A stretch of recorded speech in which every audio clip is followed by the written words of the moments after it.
Yeah, so in this first test, I'm just going to show some performance comparisons. So what we're seeing here is illWill at 3K by 3K ultra settings. And if you look in the bottom left, it's triggering asynchronous space warp because it can't hit a steady 90. And you can see in the second graph in the bottom left that there's like no performance headroom.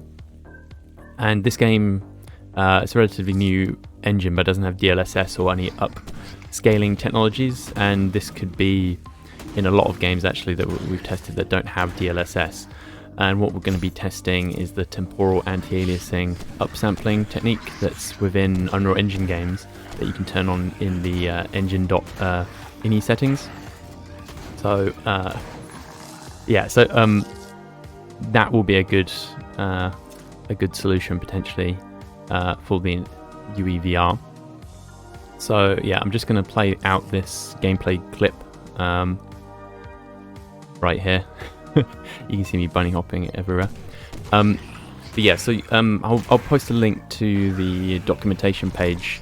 There's a few things that you can tweak, like the upsampling method used. Now this isn't like DLSS, it's not AI upsampling. You can also do kind of super sampling, so if you do have lots of performance headroom, then you can set it even higher than 100%. But this is just the control test to see an example of a game where you're hitting the performance headroom. Now I probably wouldn't play it at 3K by 3K, I would lower it down, and at kind of 2.5K it looks pretty good without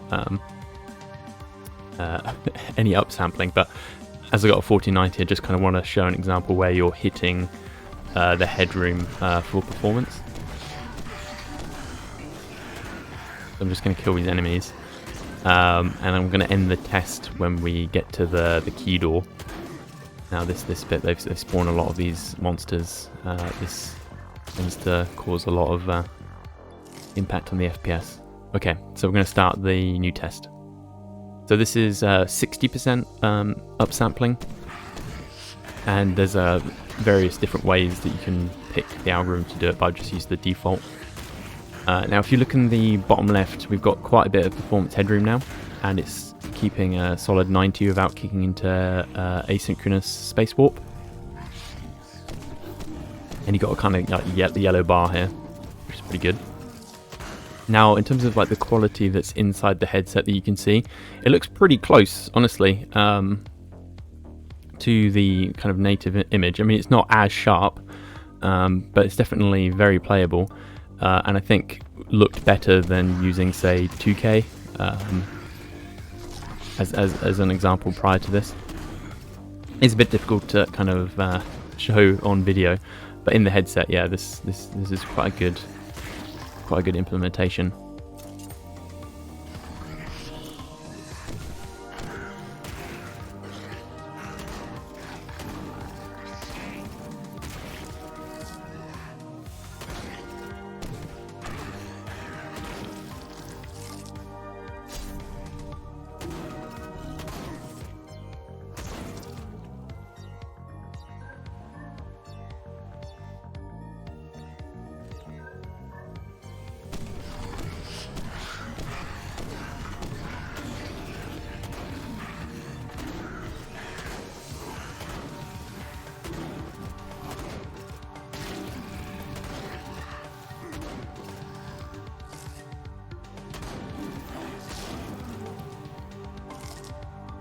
So now I'm just going to go to 80%, same settings as before. Now this actually is able to keep 90 FPS pretty flat and pretty solid throughout, but the headroom is much lower.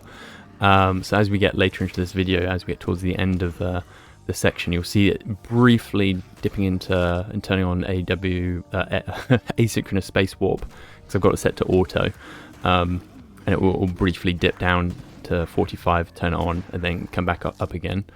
But this is probably where I'd set it, 80%, 70, 80%.